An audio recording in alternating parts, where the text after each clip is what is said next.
గురుగారు నమస్కారం అండి. నమస్కారం తల్లి.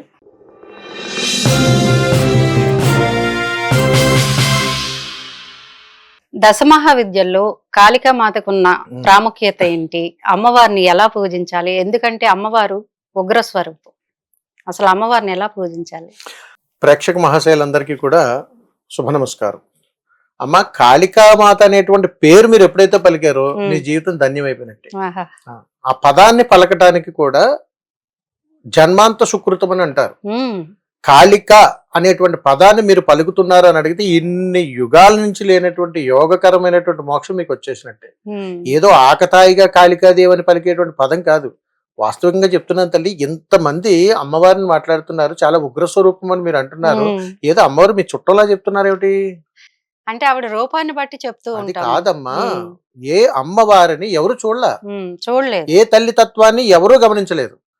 కానీ మహాసాధన చేసినప్పుడు దశమహావిద్యల యొక్క అనుష్ఠాన సాధన చేసినటువంటి పరంపరలో ఉన్నాము కాబట్టి అమ్మవారి యొక్క స్వరూపాన్ని మా నేత్రాలతో నేరుగా చూసినటువంటి అనుభవం మాకు ఉంటుంది. అలాంటప్పుడు అమ్మవారు ఉగ్ర రూపంగా ఉన్నారు, భయంకరంగా ఉన్నారు, శ్మశాన ఖాళీగా ఉన్నారంటే మీరు కథలు అల్లుతున్నారని మాకు అర్థమైపోతుంది. సనాతన ధర్మాన్ని పక్కదారి పట్టించడానికి చాలా మంది అవగాహన లేక అనేక రూపాలలో అమ్మవారి పేర్లను ఉపయోగించుకొని స్వలాభం కోసం వికృత చేష్టలు చేస్తున్నారు. ఏదో ఒక రోజు భారీ జరినామా ఖచ్చితంగా జమ అవుతుంది వాళ్ళకి.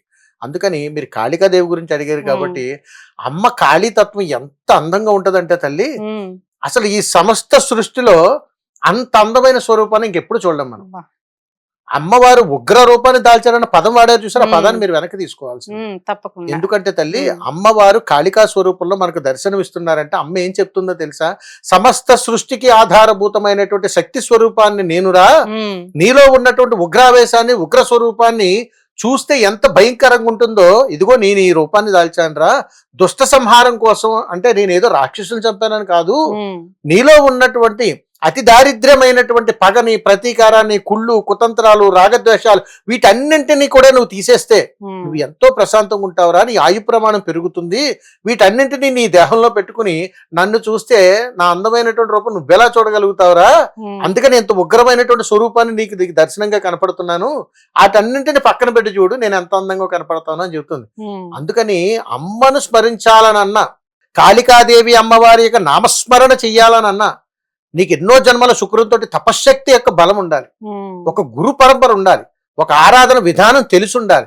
ఇదేదీ తెలియని మనం కాళికాదేవిని ఆరాధించాలంటే భయం వేస్తుంది. దెయ్యాలు ఉన్నాయి, క్షుద్ర పూజలు ఉన్నాయి, చేతబడులు ఉన్నాయి, ఇంకోటి మాట్లాడుకుని అమ్మవారికి దండం పెట్టుకుని చేసేస్తే కాళికాదేవి అంటే భయం కాబట్టి వీళ్ళు ఏదో అనుకుని భయపడుతుంటారు. అందుకని తల్లి, కాళికాదేవిని ఆరాధించిన, కాళీనామస్మరణ చేసిన సాక్షాత్తు నీకు జన్మనిచ్చినటువంటి తల్లి పాదాలకు పూజ చేసినట్టే. అంతటి యోగకరమైనటువంటి తత్వకారంతో కూడుకున్నటువంటి అమ్మ కాళీ స్వరూపం.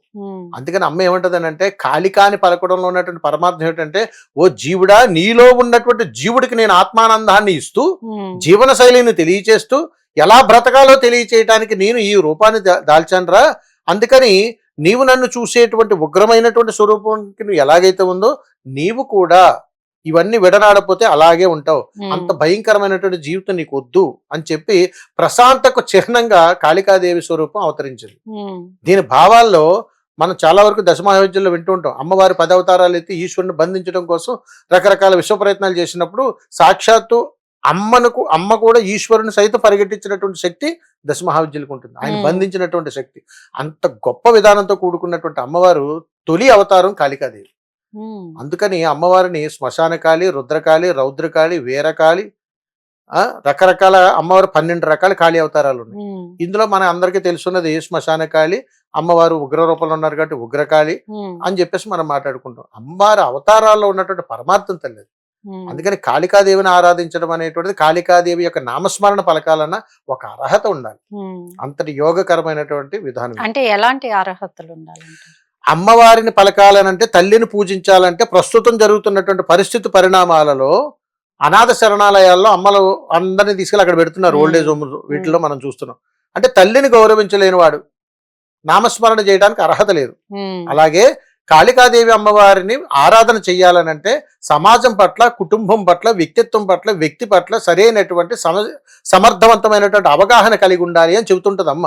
అందుకని నేను లోక కళ్యాణార్థం కోసం ఈ అవతారాన్ని ఎత్తాను రా, నువ్వు నా పూజ చేసి ఏం ఉద్ధరిస్తావు అని అడుగుతుంది అమ్మ.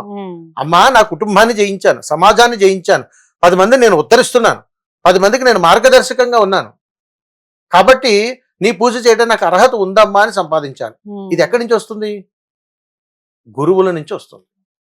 అంటే మహాసాధన శక్తి చేసినటువంటి దశ మహావిద్యుల యొక్క గురు పరంపర నుంచి ఇవన్నీ వస్తాయి. ఇది అవగాహన లేనప్పుడు అమ్మవారిని మనం ఏదో చుట్టంలా మనం మాట్లాడుకుని ఇష్టానుసారంగా చేయటం వల్ల సరైన అవగాహన రాహిత్యంతో ఇవన్నీ ఇబ్బందులు ఎదురవుతాయి. అందుకని తల్లి, కష్టాల్లో ఉన్నప్పుడు కాళికాదేవిని ఆరాధించు, అమ్మవారి మోక్షం వస్తుంది. నీకు ఎవరైనా ఇబ్బందులు ఉన్నాయి కాబట్టి అమ్మవారిని ఆరాధించు, అనారోగ్య సమస్యలు ఉన్నాయి కాబట్టి అమ్మవారిని ఆరాధించు, అలాగే ఆపాదించకూడదు, ఇది తప్పు. కాబట్టి లోక కళ్యాణార్థం కోసం లోకా సమస్త సుఖినో భవంతు అని ఏ జీవుడైతే కోరుకుంటాడో వాడికి మాత్రమే అర్హత ఉంటుంది. ఇది ధర్మశాస్త్రం. చాలా చక్కగా చెప్పారు గురుగారు. నమస్కారం. శుభం తల్లి.